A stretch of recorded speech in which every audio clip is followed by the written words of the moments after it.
My mom called me a failure until I bought a $500 Kelvin house and changed every lock.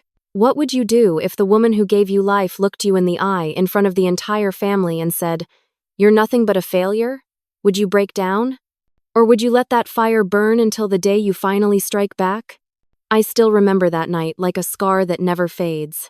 It was Thanksgiving in Ohio, the kind of evening where families gather around a 12-pound roasted turkey, mashed potatoes piled high, pumpkin pie cooling on the counter. Laughter filled the air, the kind of laughter that made the neighbors' windows glow with warmth.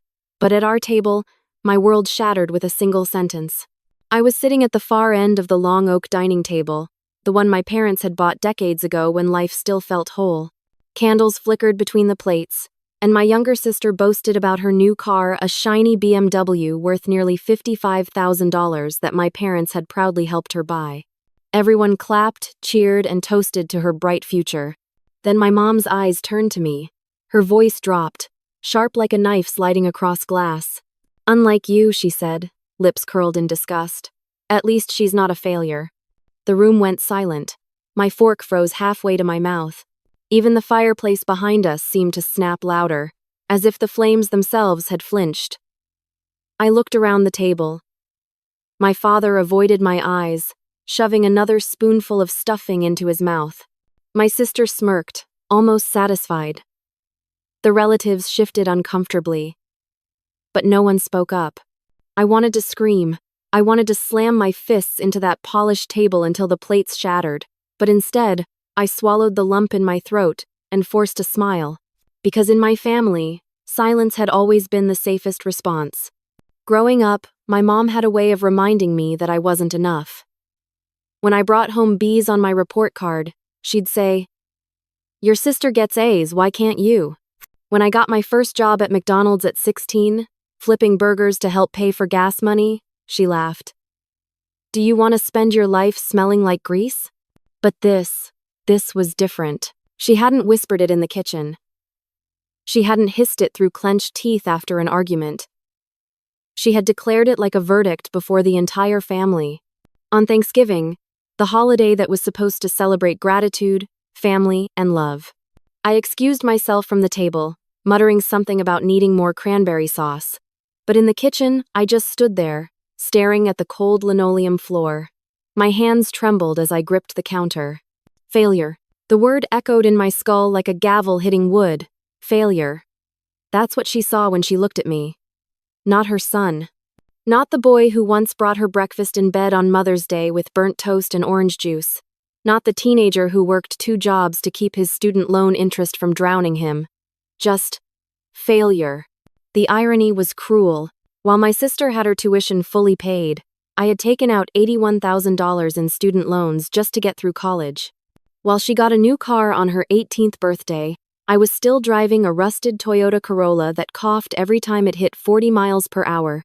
I worked late nights in diners, scrubbing dishes until my fingers pruned, just to cover rent for a cramped 1-bedroom apartment with peeling wallpaper.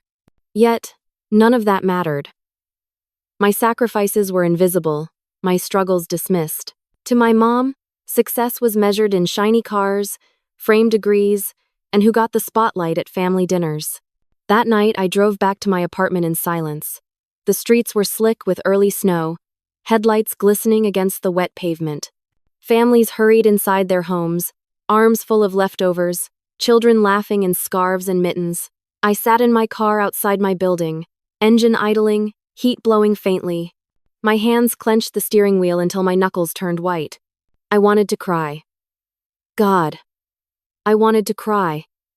But instead, I just sat there, staring at the cracked dashboard, and whispered to myself, one day, I'll prove her wrong. It wasn't just a wish. It was a vow, a seed of revenge planted in frozen soil. From that night on, something inside me changed. I stopped waiting for their approval. I stopped trying to be noticed at family gatherings. Instead, I poured every ounce of anger, every shard of humiliation, into one burning mission: to build a life so undeniable, so unshakable, that even my mother would have no choice but to choke on her own words. But back then, sitting in that freezing apartment, I didn't know how. I didn't know the path. All I knew was the pain and the promise. And that promise would carry me through years of sacrifice, silence, and fire, until the day I turned the key to a $500,000 home and locked them out forever. After that Thanksgiving night, life didn't suddenly get better, it got heavier. I was 19, and instead of carrying memories of warmth and family, I carried debt, exhaustion, and the weight of a label I never asked for: failure. Every morning, I woke up in my cramped apartment just outside Cleveland, Ohio. The heater rattled like it was one breath away from dying, and sometimes the hot water cut out halfway through a shower. My fridge usually held nothing more than a carton of milk, leftover Chinese takeout, and a half-empty bottle of ketchup. I was juggling 2 jobs. During the day, I stocked shelves at Target, lifting boxes so heavy that my back screamed by noon. At night, I worked as a dishwasher at a local diner, scrubbing plates that smelled like old grease, dodging the cook's constant yelling, and stumbling home at 2 a.m. with hands raw and cracked. On weekends, I squeezed in extra shifts at a gas station, just to make sure rent was covered. My life was measured not in days, but in paychecks, bills, and the haunting number that hovered over me like a ghost: $81,000 in student loans. Meanwhile, my sister lived a different reality, just a 30-minute drive away, but it might as well have been another universe. At 20, she had a brand new BMW sedan with heated leather seats, a college tuition completely covered by my parents, and a shiny apartment downtown that they proudly helped her decorate. On Instagram, she posted selfies at Starbucks, her nails always fresh, her smile always wide, captioned with hashtags like #blessed and #family love. I scrolled through her feed sometimes, lying in bed after a 14-hour shift, my body aching. I didn't resent her, not at first. I resented the silence, the way my parents ignored the difference, the way they acted like their money, their pride, their love was something I simply hadn't earned. It cut deeper than hunger, deeper than exhaustion, because hunger fades after a meal. Exhaustion softens after sleep. But knowing your own mother looks at you and sees nothing, that pain burrows under your skin. One night, after an especially brutal shift at the diner, I came home and found an envelope slipped under my apartment door. It was from my mother. For a moment, my heart jumped. Maybe it was a letter, an apology, a sign that she cared. But when I tore it open, all I found was a note scrawled in her sharp handwriting. "Your sister needs $200 for books. Send it by Friday." No, please. No, thank you. Not even a question, just an expectation. I crumpled the paper in my fist until my nails dug into my palm. I didn't even have $200 to spare. I was living off frozen pizzas and dollar menu burgers. Yet in her eyes, I wasn't working hard enough. I wasn't giving enough. Failure. That word whispered again. The worst part wasn't the work. I could handle sore muscles, sleepless nights, and debt collectors calling every week. What broke me was the isolation.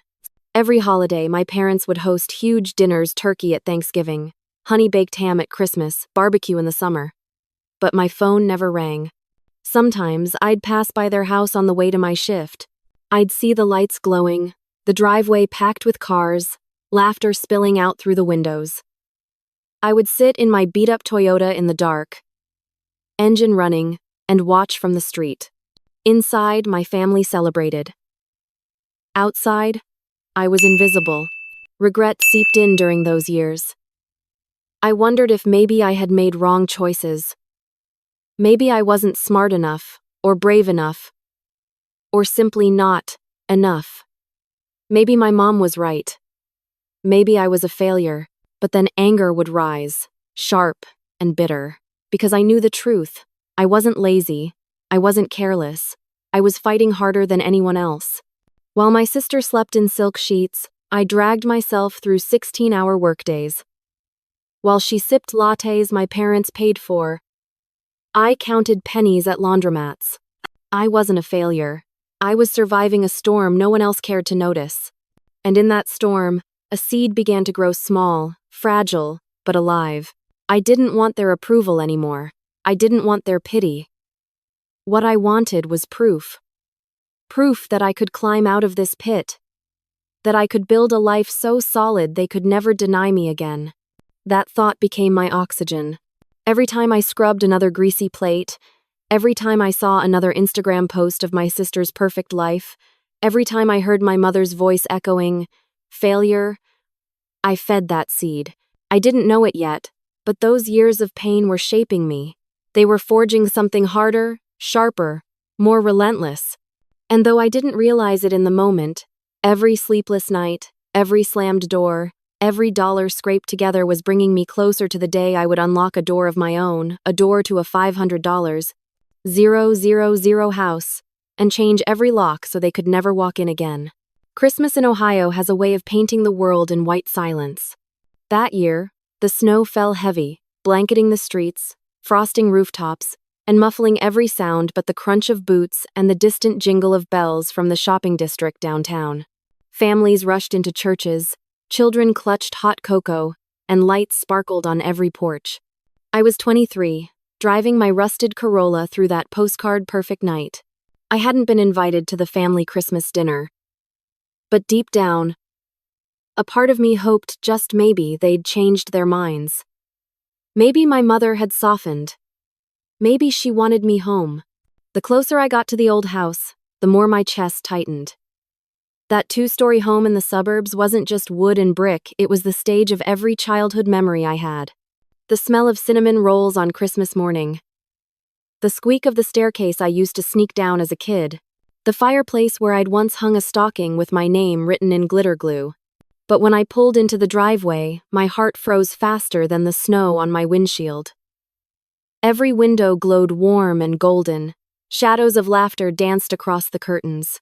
Music floated into the night, silent night, holy night. And yet, no one had saved me a seat. I climbed out of the car, shivering in my thin jacket, breath rising like smoke in the 31-degree Fahrenheit air. I walked up to the front door, my boots crunching on the icy steps. I raised my hand to knock, but before I could, the muffled sound of my mother's voice reached my ears. "She's better off not coming," she said sharply. A pause, then laughter. My sister's... She'd just ruined the mood. My hand froze inches from the door. My chest constricted. The warmth, the love, the entire world of family I craved, it was all there. Just a few feet away. But for me, there was nothing. I stepped back, numb, my body trembling not from the cold but from the words that hit harder than any winter wind. Better off not coming. Ruin the mood. I was their burden, their shame, the failure they locked outside so they could feast in peace. I stood there for what felt like hours, though it was only minutes. Snowflakes clung to my hair, melted down my collar. My fingers ached from the cold. Through the window, I saw them gather around the table. Plates piled high with roasted turkey, stuffing, green bean casserole. My father poured wine, my sister raised her glass, and my mother carved the turkey with a satisfied smile. For a moment, I pressed my forehead against the cold glass. I could almost taste the food, almost feel the warmth of the fire. But the reality was brutal. I was on the outside, invisible, watching the life I'd been cut out of. I turned back to my car, my boots slipping on the ice. My breath came in sharp bursts, like my lungs couldn't keep up with the ache inside me. Sitting in the driver's seat, I didn't start the engine.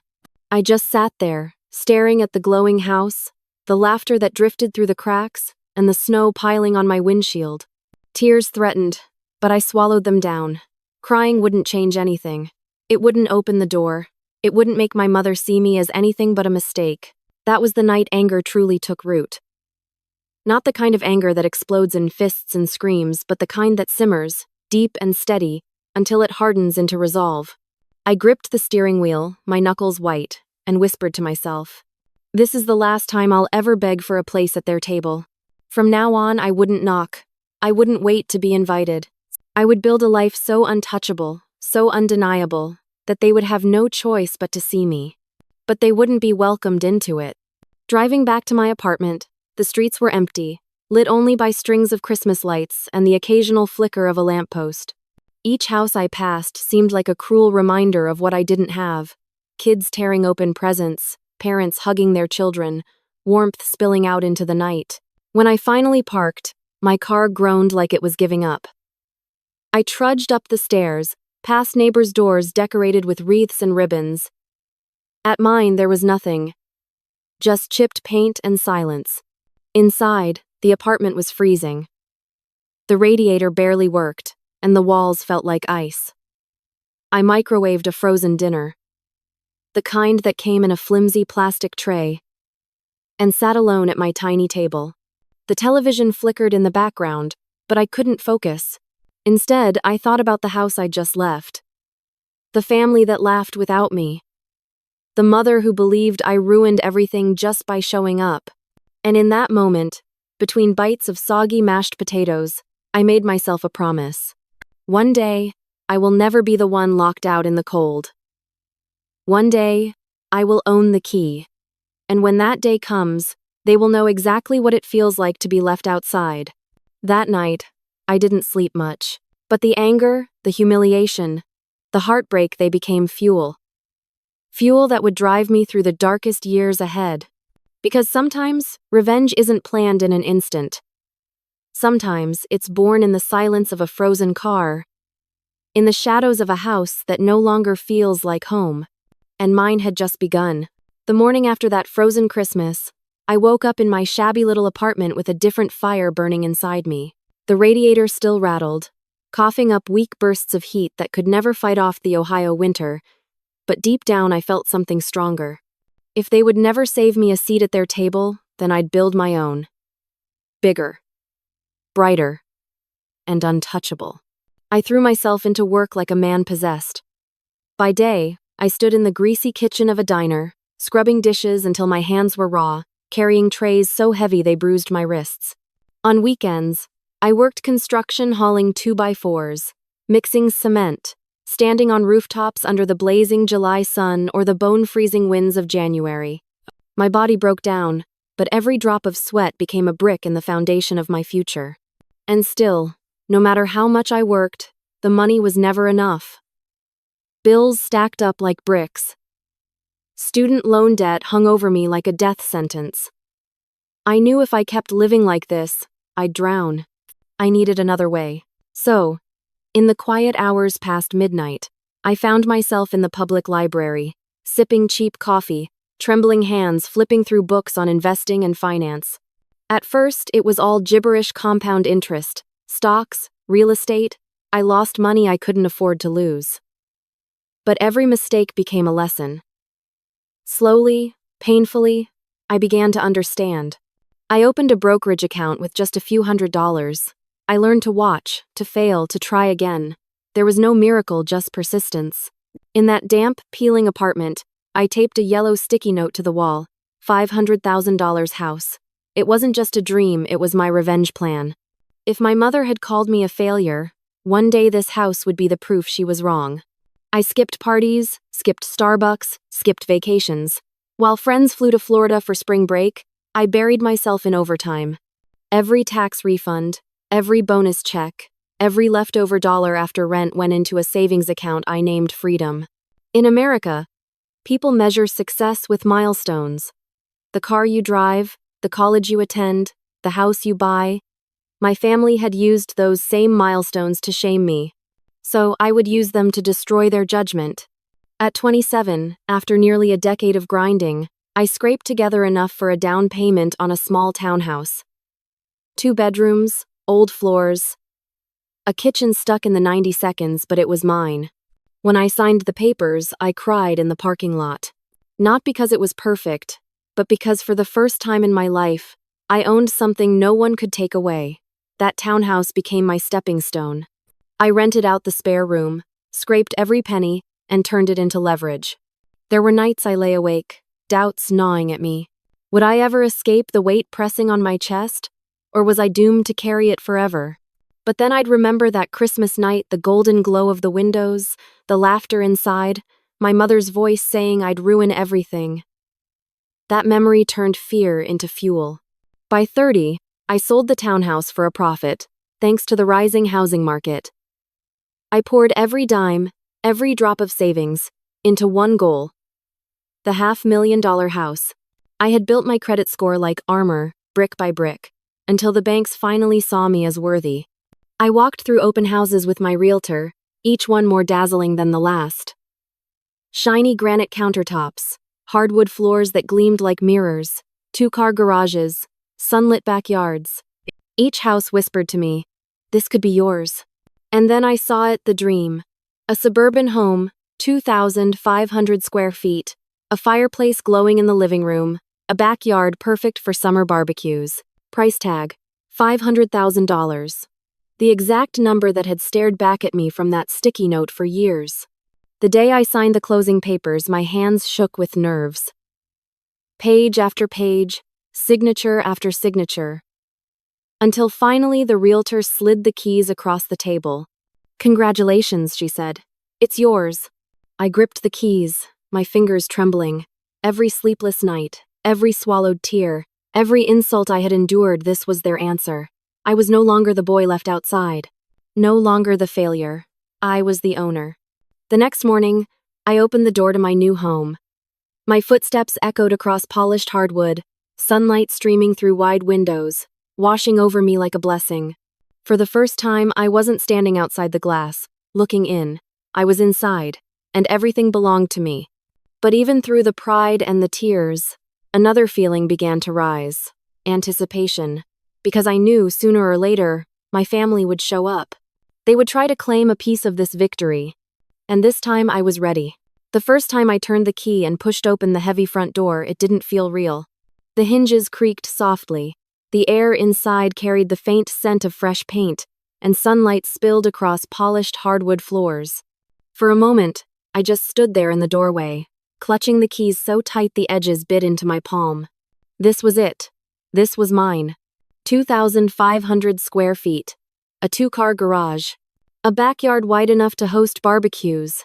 A fireplace waiting for winter nights. A kitchen lined with granite countertops gleaming under the morning light. It wasn't just a house, it was proof. Proof that every insult, every slammed door, every cold holiday had forged me into someone unstoppable. I walked slowly through each room like I was in a dream. The echo of my footsteps followed me down the hallway, into the master bedroom with its vaulted ceiling, into the dining room where someday a long oak table could sit, surrounded by laughter, not the kind that mocked me, but the kind I chose. I opened the sliding glass door and stepped into the backyard. The grass still damp with dew. For the first time, I wasn't staring at someone else's warm windows from the outside. I was inside. I was the one with the keys. And yet, pride wasn't the only thing filling my chest. There was also disbelief, almost fear. I touched the walls, pressed my hand against the cool surface, half expecting it to vanish. For years, I had eaten microwave dinners alone, worked shifts until my legs gave out, saved pennies in jars. Now I was standing in a $500,000 home. It was surreal, almost cruel, how quickly the world could flip. But beneath it all, another feeling bubbled up: revenge. Not the violent kind, not shouting or fists. A quieter, sharper revenge. Because I knew that sooner or later, my family would hear. They would find out. And when they did, they would choke on the words they once used to cut me down. That first week, I moved in with nothing but a mattress, a thrift store couch, and a coffee maker I had bought secondhand. The house felt too big for me, echoing with emptiness, but I loved every sound. Each creak was a reminder. I had made it here alone. I would sit in the living room at night, fireplace crackling, sipping coffee, and imagine my mother's face when she learned. I could almost hear her voice, sharp as ever. "How did you do this?" And I would smile, because I knew the answer didn't matter. What mattered was that she had been wrong. Still, the ghosts of the past followed me. As I unpacked boxes, I remembered every holiday I had been excluded from, every time I'd eaten dinner alone while they feasted. Standing in the dining room, I could see flashes of Thanksgiving nights when I was told I wasn't enough. In the cold silence of the empty house, I whispered aloud, "Who's the failure now?" But success, in America, is never just about what you have, it's about who sees it. Part of me hated that truth. I wanted to believe this house was just for me, that I didn't care what my family thought. But I knew better. Deep inside, I craved their shock, their regret, their envy. I wanted them to stand at this very door, realize what I had built, and feel the weight of every cruel word they had ever thrown at me. And as fate would have it, I wouldn't have to wait long. One Friday evening, I came home from work to find a strange car in the driveway. The lights inside the house were on. My chest tightened as I stepped closer, the sound of laughter drifting through the front window, familiar laughter. Through the glass, I saw them, my mother, my sister, and one of her friends walking through my living room. My mother gestured broadly, her voice carrying with pride. "This will be the dining area, and over here we'll put the piano." My stomach twisted. They didn't even live here. This was my house, my hard-won victory, and she was giving tours like it belonged to her. I didn't storm in. I didn't shout. Instead, I stood on the porch, hidden by the dark, and watched. My mother laughed. My sister nodded, her friend wide-eyed with admiration. I clenched my jaw, gripping the keys so tight they dug into my skin. When they finally left, walking out with smug smiles, I stayed silent. I waited until the sound of their car faded into the night. Then, with calm precision, I called a locksmith. That night, every lock in the house was changed. The old keys, her keys, were useless now. As the locksmith packed up his tools, he gave me a curious look. "Family trouble?" he asked. I just smiled faintly. Something like that. Inside, I sat by the fireplace, flames flickering against the new locks that gleamed on the doors. I pictured the moment they would come back, keys in hand, expecting entry. The shock on their faces when the locks refused to turn. The silence that would hang heavy. I wasn't planning violence. I wasn't planning chaos. My revenge would be quieter, colder, sharper than that. They would know, without me saying a word, that the boy they once called a failure had locked them out of his life just as they had locked him out of theirs. And in that silence, they would finally understand what it feels like to be on the outside. It happened on a quiet Sunday afternoon, the kind where the neighborhood was still, kids playing basketball down the street, the faint smell of barbecue drifting from a neighbor's yard. I had spent the morning unpacking, setting up shelves in my new office, humming along to the radio. For the first time in years, life felt steady. Then I heard it. Voices. Familiar voices. At first, I thought I was imagining things, but as I walked toward the front window, the sound grew louder laughter, heels clicking against hardwood, a woman's voice echoing proudly through my house. I froze. Through the crack in the blinds, I saw her. My mother. She strolled through the hallway like she owned the place, her hand gliding across the wall. Behind her, my sister trailed along with a friend, their eyes wide, admiring every corner. My mother's voice rang out, sharp and certain. "This is basically our house. Over there, we'll have the piano. And here, this will be perfect for family dinners." Our family dinners. The words stabbed deep. For years, she had left me out in the cold, called me a failure, locked me out of holidays. And now, standing inside the house I had bled for, she claimed it as her own. I wanted to burst in, to scream that every brick, every dollar, every drop of sweat that built these walls was mine. But I didn't. I stood silent in the shadows of my own porch, heart pounding, anger boiling, jaw locked tight. My sister giggled, running her fingers along the granite countertop. "It's beautiful. I can't believe you didn't tell us sooner." My mother smirked. "Well, of course he wouldn't manage this on his own. You know how he is. I've been helping with the paperwork." Lies. Bold, effortless lies. I felt my nails dig into my palms. The urge to confront her was overwhelming, but something stronger held me back: patience. Revenge was sweeter when it was silent, when the knife twisted slowly. So I waited. I let them strut through my home, let them laugh, let them pretend. When they finally walked out, my mother locked the door with the spare key I had once trusted her with. She didn't even glance around, didn't even hesitate. To her, it was already hers. They climbed into their car, still laughing. My sister's friend said, "You're so lucky to have a house like this in the family." In the family, the car pulled away, disappearing down the street. That was when I stepped inside. The house was quiet again, but the air still carried their voices, their arrogance.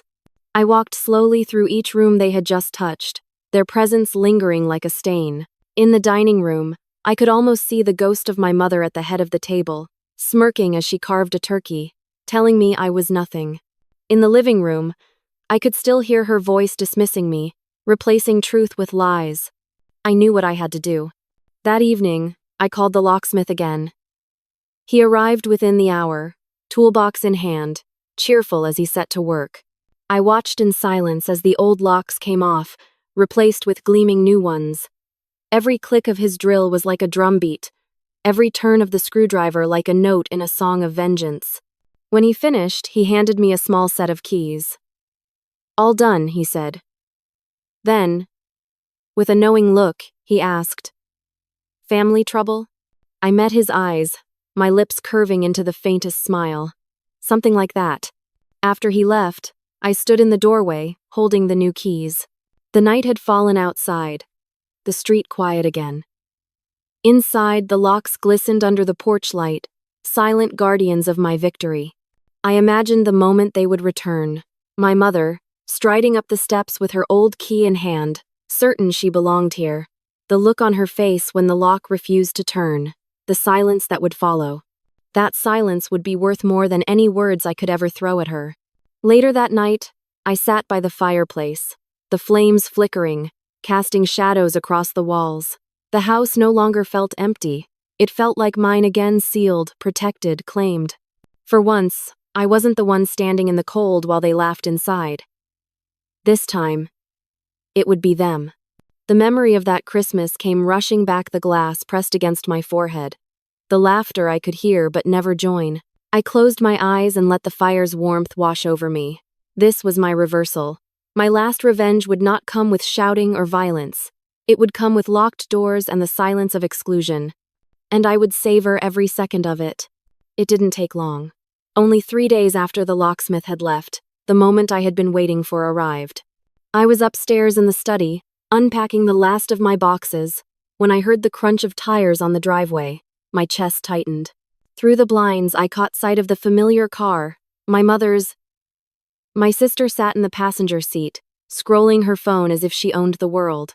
I stayed still, every muscle tense, as they climbed the front steps. My mother moved with confidence, jingling the old keys in her hand. She laughed, said something to my sister, and slid the key into the lock. The sound that followed was pure music. Click. Refusal. She frowned, twisted the key again. The lock held firm. She tried harder, her knuckles whitening. Nothing. My sister leaned over, confused. "What's wrong?" My mother's smile faltered. She tried another key. Then another. The lock mocked her with silence. From inside, I stood just beyond the hallway, close enough to hear every word, far enough that they couldn't see me. My heart pounded, but my lips curled into the faintest smile. This was it. This was the moment years of pain, years of humiliation, had been building toward. My mother's voice rose, sharp with frustration. "Why won't it open? He must have—" She cut herself off, the realization dawning. My sister frowned. "Did he change the locks?" The silence that followed was thick, suffocating. I could imagine the storm on my mother's face, the disbelief, the fury, the shock. She pounded the door with her fist. "Open up! This is our house." Our house. The words hit me like a final insult, but instead of cutting deep, they fueled me. I didn't move. I didn't answer. The only sound was the steady crackle of the fireplace behind me. My sister tried peering through the window. "I think he's in there," she whispered. I stayed still, letting them wonder, letting the silence sting, because silence was the cruelest answer of all. Minutes dragged on. My mother's anger shifted to desperation. She rattled the handle again and again, voice breaking. "You can't do this, we're family." Family. The same word she had used to lock me out on Christmas night. The same word she had thrown at me when she said I ruined everything. I thought of those years standing in the snow, eating frozen dinners alone, scraping pennies for rent while she poured money into my sister's future. And now, here she was, begging at my door, powerless. It should have hurt, but instead it felt like justice.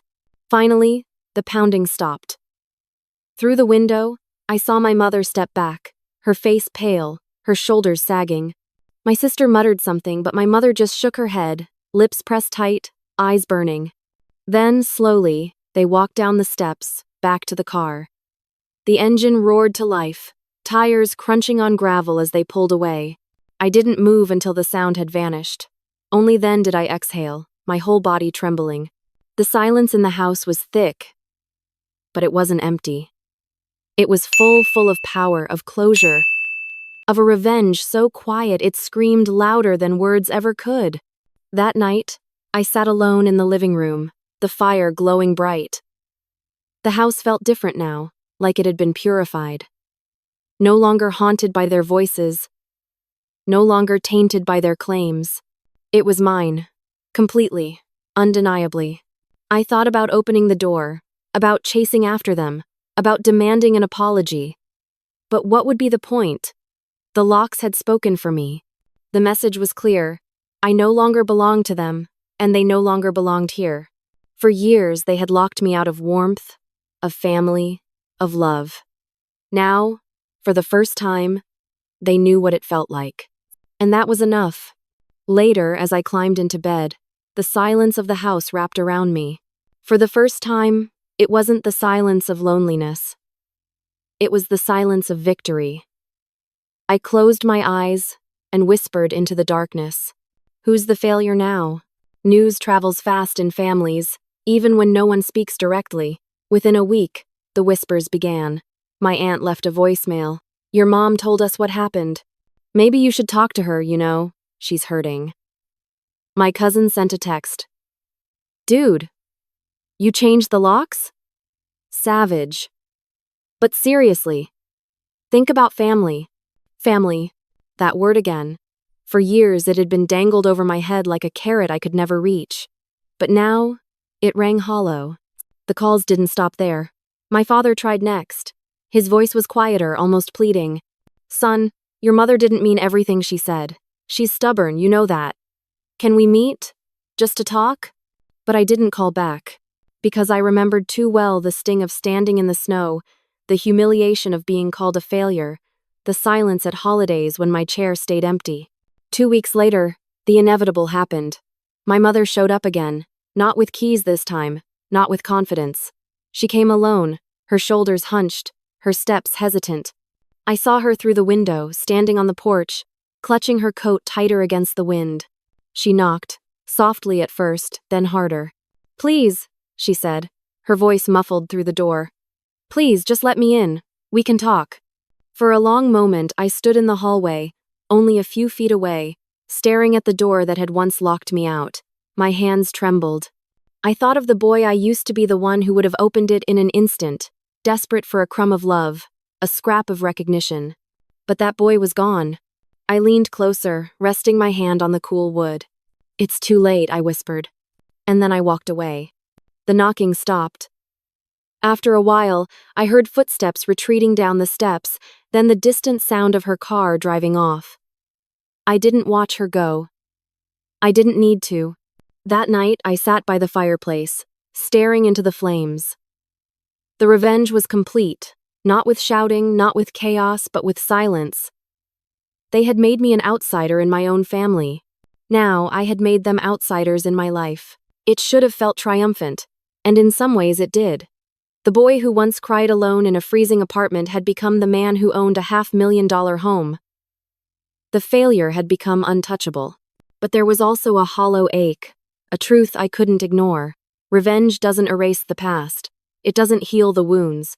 It simply makes the scales balance, even if only for a moment. As the days turned into weeks, the calls slowed. The apologies dried up. My family stopped knocking. The silence I had once feared became my companion. I began filling the house with my own life. I planted flowers in the backyard. I hosted barbecues with friends from work, laughter spilling through the open windows. For the first time, the house felt alive, not with the ghosts of my family, but with the beginnings of something new. On Thanksgiving, I roasted my own turkey. It wasn't perfect, the skin a little too crisp, the stuffing too salty, but when I sat at the long dining table, surrounded by friends who had become my chosen family, I felt something I hadn't in years: belonging. And as I raised my glass, I thought of my mother's words, the ones that had haunted me for so long. "You're nothing but a failure." I smiled, the fire crackling in the background, the warmth wrapping around me. "Not anymore," I whispered. That night, lying in bed, I looked around at the quiet house, at the walls I had fought to claim, at the keys resting on the nightstand. My last revenge wasn't about shutting them out. It was about proving to them, to myself, that I was never the failure they believed. The locks on the doors weren't just metal. They were a line drawn in history, a reminder that I had survived, rebuilt, and risen above. And maybe, someday, forgiveness would find its way into my heart. But not tonight. Tonight, the silence was enough. Life is rarely a straight path. It is made up of moments of joy, of pain, of triumph, and of wounds that sometimes come from the very people we love the most. And for many older viewers, the story of being called a failure by one's own mother resonates not just as drama, but as a mirror, because somewhere in our own lives, we've either carried words that broke us or perhaps spoken words that broke someone else. The first and most important lesson is that our value is never defined by the judgment of others. Families often mean well, but they can also wound the deepest. A careless remark, a comparison between siblings, or an unfair judgment can stay with a child for decades. In this story, the son was told by his own mother, in front of the entire family, that he was a failure. That word became a scar. For years, he questioned his worth, carrying it like a shadow. Yet, what the story shows us is that no single person, not even a parent, has the right to determine the value of a life. We must learn to separate our identity from others' opinions and find strength within ourselves. The second lesson is about turning pain into fuel. The son could have collapsed under the weight of rejection. He could have let the words, failure, define his destiny. Instead, he chose to let the insult burn inside him, not as destruction but as energy. Every late-night shift at the diner, every long day on a construction site, every page of financial books he read in the library, those were his way of transforming humiliation into progress. For older audiences, this is a timeless reminder. Pain can either break you or build you. The choice lies in what you do with it. Third, the story teaches us about patience and persistence. Success rarely comes quickly. It is forged in years of unseen effort. The son worked multiple jobs, carried student loan debt of $81,000, lived in small apartments with broken heaters, and gave up vacations, parties, and luxuries. While others enjoyed comfort, he sacrificed. And through nearly a decade of discipline, he climbed step by step from saving pennies to owning a small townhouse, and finally to holding the keys to a $500,000 home. His journey shows us that even in the face of disadvantage, steady persistence can create a life far beyond what others expect. A fourth lesson lies in the nature of revenge. Many people imagine revenge as anger, shouting, or punishment. But in this story, revenge is quieter, sharper. It is the kind of revenge that doesn't require words. When the mother returned to the son's house, expecting to walk inside as if it were hers, she found the locks had been changed. The door no longer opened for her. That silence was the loudest revenge. It showed her, without argument, that the boy she once called worthless had risen above her judgment. For us, the message is clear. The most powerful response to those who underestimate us is not to fight with them, but to outgrow them. To succeed so undeniably that their words lose all power. At the same time, this story carries a sobering fifth lesson. Revenge may satisfy, but it doesn't heal. The son found power in locking his family out, but the emptiness of broken ties remained. There is sadness in knowing that the people who should have celebrated his victories instead became outsiders to them. For viewers, this is a reminder that while proving others wrong is satisfying, true peace often requires something deeper, whether it's forgiveness, acceptance, or the decision to let go of the need for validation altogether. Sixth, the story reminds us about the weight of words within families. For parents and grandparents, it is a call to reflect. How many times have we spoken carelessly to our children? How many times have we favored one over another, leaving scars that last a lifetime? Our words shape not just how our children see themselves, but how they build their futures. Encouragement can empower them, but neglect, criticism, or favoritism can haunt them. It is never too late to be mindful of what we say. Seventh, the story shows the importance of building a chosen family. Blood ties may fail us, but we can create bonds with people who uplift us, who respect us, who love us as we are. By the end, the son filled his new home not with the people who wounded him, but with friends who became his family. For older audiences, this is a reminder that belonging is not limited to bloodlines. It can be found in community, in friendships, and in relationships we choose with care. Finally, the greatest lesson may be this: success is not about proving others wrong, but about proving yourself right. The $500,000 house, the new locks, the silence at the door, these were milestones. But the true victory was internal. It was the moment he realized he was never a failure, no matter what anyone had said.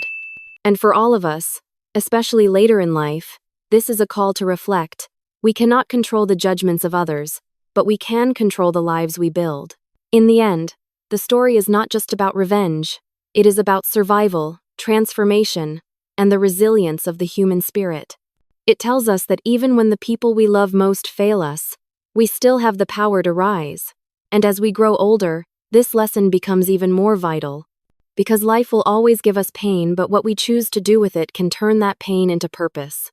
So if you carry old wounds, let them become your strength. If you've been denied love, let it push you to create a life so full that no one can diminish it. And if you've ever been called a failure, remember this: your story isn't finished until you decide it is.